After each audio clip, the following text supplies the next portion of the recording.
நடிகரும் தமிழக வெற்றிக் கழகத்தின் தலைவருமான விஜயிடம் இருந்து அவரது மனைவி சங்கீதா விவாகரத்து கோரி நீதிமன்றத்தில் மனு தாக்கல் செய்துள்ளார். இந்த மனு நாளை விசாரணைக்கு வர உள்ளது. இந்நிலையில் மனைவி சங்கீதாவிற்கு விவாகரத்து அளிக்க தவேக தலைவர் விஜய் முடிவு செய்துள்ளதாக தகவல் வெளியாகியுள்ளது. விஜய் சங்கீதா பரஸ்பரமாக பிரிவது தொடர்பாக சென்னையில் நேற்று இருதரப்பு வழக்கறிஞர்களும் பேச்சுவார்த்தை நடத்தியதாக தகவல் வெளியாகியுள்ளது. மும்பையிலிருந்து வந்த இருதரப்பு நெருக்கமான ஜோசியர் முன்னிலையில் பேச்சுவார்த்தை நடந்துள்ளது. பரஸ்பர விவாகரத்திற்காக ரூபாய் 250 கோடி செட்டில்மெண்ட் தர வேண்டும் என விஜயிடம் சங்கீதா கேட்டுள்ளார். வேட்புமனுவில் விஜய் தெரிவித்துள்ள சொத்து பட்டியலின் அடிப்படையில் செட்டில்மெண்ட் தர வேண்டும் என்று சங்கீதா கேட்டுள்ளார்.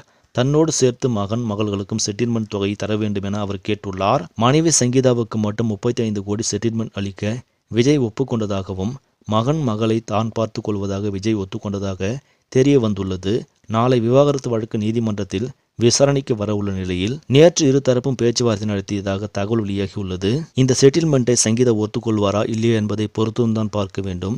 இந்த செய்தி உங்களுக்கு பிடிச்சிருந்தால் லைக் பண்ணுங்க, ஷேர் பண்ணுங்க. மேலும் இது போன்ற முக்கிய செய்திகளுக்கு நியூஸ் தமிழ் சேனலை சப்ஸ்கிரைப் பண்ணுங்க. நன்றி.